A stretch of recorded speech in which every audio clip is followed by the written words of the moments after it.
టెర్రరిస్టులు అంటే తుపాకులతోటి కాల్చి బాంబులు పెట్టి చంపేటోలే కాదు, ఇగో ఇట్లా తినే వాటిని కల్తీ చేసి మందులతోటి మందిని మెల్లమెల్లగా చంపేటోళ్ళు కూడా టెర్రరిస్టుల కంటే డేంజర్ గాళ్ళు. వాళ్ళు పిడాత ప్రాణం తీస్తే ఈ పుచ్చిపోయిన వాళ్ళు స్లో పాయిజన్ లెక్క ప్రాణం తీస్తారు, గంతే తేడా.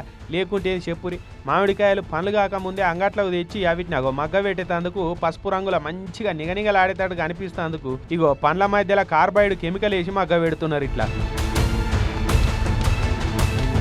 చూడురి ఎన్ని మామిడికాయలు ఉన్నాయో, అన్ని డబ్బాలలో ఇదే కెమికల్ పౌడర్ వేసి మగ్గ పెట్టిరు. హైదరాబాద్ షుడీ బజార్ కాడ ఓ పండ్ల గోడంలో టాస్క్ ఫోర్స్ పోలీసు వాళ్ళు రైడింగ్ చేసి ఈ బాగోతాన్ని బయట పెట్టిరు.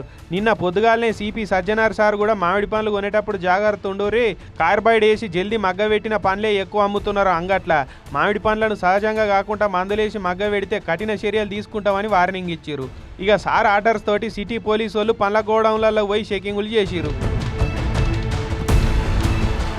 ఇప్పుడు మార్కెట్లో నిగనిగలాడుకుంటా కనిపిస్తున్న మామిడి పండ్లు అన్నీ కూడా దాదాపు కార్బైడ్ వేసి మగ్గబెట్టి పండించినాయనట. ఇక టన్నులకు టన్నుల మామిడికాయలను బాటసింగారం పండ్ల మార్కెట్ నుంచి కొనుక్కొచ్చి చాలా మంది పండ్ల వ్యాపారులు ఇగో ఇదే దందా చేస్తున్నారట.